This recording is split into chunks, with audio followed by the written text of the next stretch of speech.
आम्ही मराठे यवनांची पीडा नष्ट करण्यासाठी हिंदवी स्वराज्य स्थापन करीत आहोत. यवनांची पीडा नष्ट करण्यासाठी हिंदवी स्वराज्य स्थापन करीत आहोत.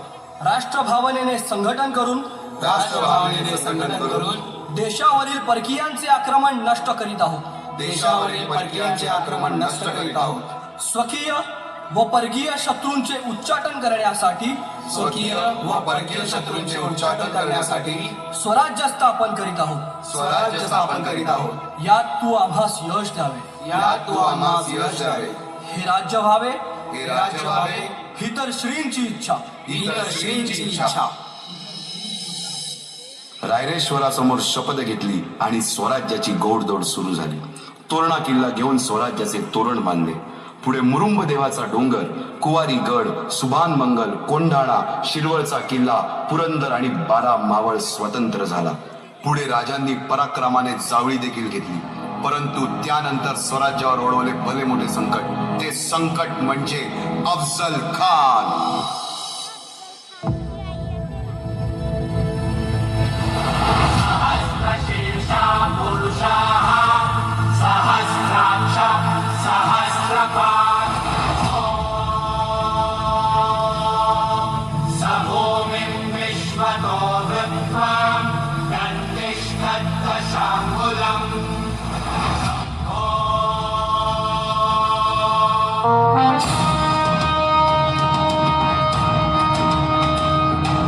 महाराजांची, शिवाजी महाराजांची कीर्ती बेफाम होती.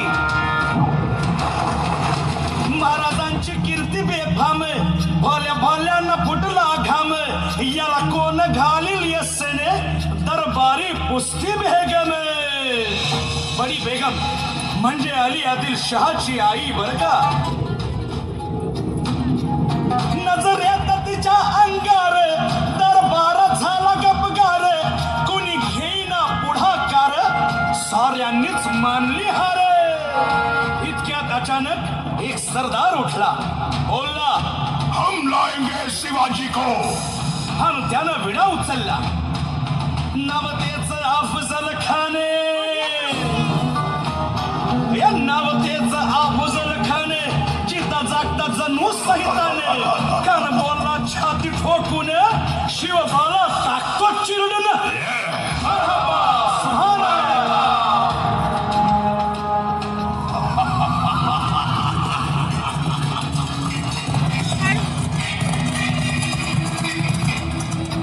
आता शिवबाचं काही खरं नाही. इकडं निजाम, तिकडं मोगल, पलीकडं इंग्रज. जो तो हेच बोलू लागला. महाराज, आपला जीव मोलाचा आहे.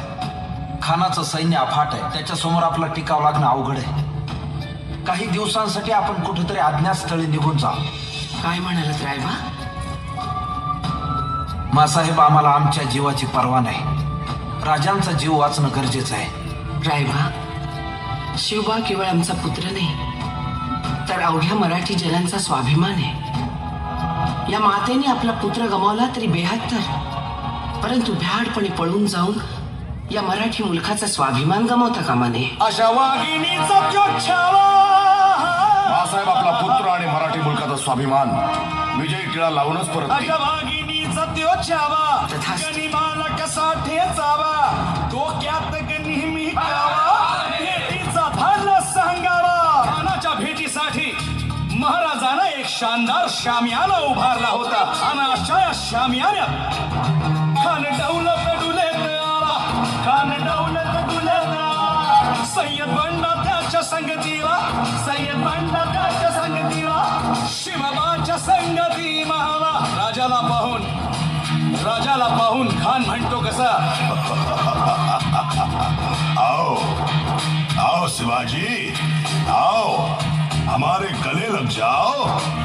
खानानं राजाला आलिंगन दिलं आणि दगा केला. खान अभिमान मान्याला. खान अभिमान मान्याला. कट्यारीचा वाद त्यानं केला. कट्यारीचा वाद त्यानं केला.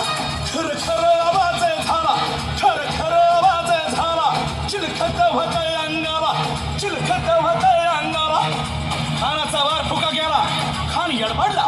इतक्यात महाराजानं पोटामध्ये पिचवट केला.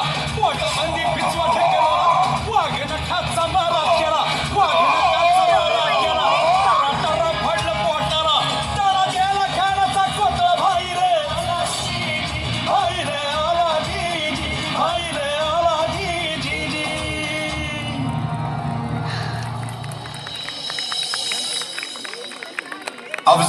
शिवाजीच्या वधानंतर महाराजांनी स्वराज्यवाढीची मोहीमच हाती घेतली. पाहता पाहता पन्हाळ्यापर्यंतचा प्रदेश जिंकून घेतला.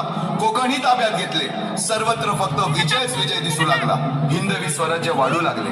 अशा या वाढत्या हिंदवी स्वराज्यावरती संकटे येतच होती. पुढे स्वराज्यावर संकट आले ते म्हणजे सिद्धीचे, सिद्धी जोहरचे. सिद्धीने सुमारे 4 महिन्यापेक्षा जास्त पन्हाळ्याला वेढा घातला. या वेड्यातून महाराजांना सुटकेसाठी बाजीप्रभू देशपांडे, शिवा काशीद व अनेक बांधवांनी पराक्रमाची शिकस्त दिली. समोर मृत्यू दिसून सुद्धा शिवा काशीद प्रति शिवराय बनून सिद्धीच्या शामियानात जातात. काय म्हणावे त्या धैर्याला. पावनखिंडीत 3000 गनिमांशी अवघ्या 300 मावळ्यांना घेऊन गोडखिंड अडवून धरली आणि बाजीप्रभूंनी राजांना पुढे जाण्यास सांगितले. काय म्हणावे त्या शौर्याला. राजे लाख मिले तरी चालतील, परंतु लाखांचा पोशिंदा हा जगलाच पाहिजे. जा राजे जा, फक्त एक करा. विशाल गडावर पोहोचल्यावर तोफेचे 5 बार द्या.